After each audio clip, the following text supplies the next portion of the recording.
ଓଡ଼ିଶାର ପ୍ରତ୍ୟେକ ଛାତ୍ରଛାତ୍ରୀମାନଙ୍କୁ ମୋର ଏହି ୟୁଟ୍ୟୁବ୍ ଚ୍ୟାନେଲକୁ ସ୍ୱାଗତ ଜଣାଉଛି। ଆଜି ଆମେ କ'ଣ ଦେଖିବା ନା କୋର୍ ପେପର୍ 8ର ୟୁନିଟ୍ 3 ଦାରିଦ୍ର୍ୟ କ'ଣ? ଦାରିଦ୍ର୍ୟ ହେଉଛି ଭାରତର ଏକ ମୁଖ୍ୟ ସାମାଜିକ ସମସ୍ୟା। ଏହା ମାନବ ଜାତି ପ୍ରତି ଏକ ଅଭିଶାପ ସ୍ୱରୂପ ଅଟେ। ଏହାଦ୍ୱାରା ବ୍ୟକ୍ତି ଜୀବନର ସୁଖ ଶାନ୍ତି ନଷ୍ଟ ହେବା ସଙ୍ଗେ ସଙ୍ଗେ ସାମାଜିକ ମୂଲ୍ୟବୋଧ ନୈତିକତାର ଅଧଃପତନ ଘଟିଥାଏ। ଦାରିଦ୍ର୍ୟ ହେଉଛି ଏକ ସାମାଜିକ ଅବସ୍ଥା ଯେଉଁଥିରେ କି ସମାଜରେ କେତେକ ଲୋକ ଜୀବନ ଧାରଣର ମୌଳିକ ଆବଶ୍ୟକତା ପୂରଣ କରିବାରେ ଅକ୍ଷମ ହୋଇଥାନ୍ତି।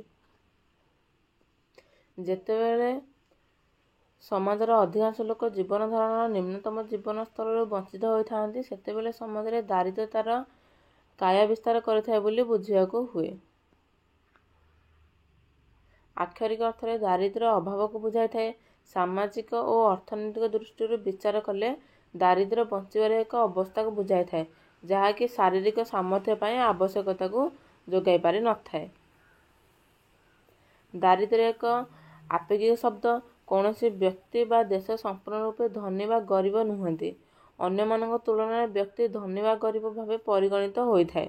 ଆଡାମ ସ୍ମିଥଙ୍କ ଭାଷାରେ ବ୍ୟକ୍ତି ଯେଉଁ ପରିମାଣରେ ଜୀବନରେ ଆବଶ୍ୟକତା ବା ଆବଶ୍ୟକ ସୁବିଧା ସୁଯୋଗ ଏବଂ ଆମୋଦ ପ୍ରମୋଦ ବିଷୟଗୁଡ଼ିକୁ ଉପଭୋଗ କରିବାକୁ ପାଇଥାଏ, ସେହି ଅନୁସାରେ ତାକୁ ଧନୀ ବା ଗରିବ ଭାବେ ଅଭିହିତ କରାଯାଇଥାଏ। ଏହାର ସଂଜ୍ଞା ଜେଜି ଗୋର୍ଡାନଙ୍କ ମତରେ ବ୍ୟକ୍ତି ଓ ତା ଉପରେ ନିର୍ଭରଶୀଳ ଲୋକମାନଙ୍କର ସ୍ୱାସ୍ଥ୍ୟ ଓ ସାମର୍ଥ୍ୟକୁ ବଜାୟ ରଖିବା ପାଇଁ ଆବଶ୍ୟକ ହେଉଥିବା ସେହି ଜିନିଷପତ୍ରର ସ୍ୱଳ୍ପ ଯୋଗାଣକୁ ଦାରିଦ୍ର୍ୟ କୁହାଯାଏ।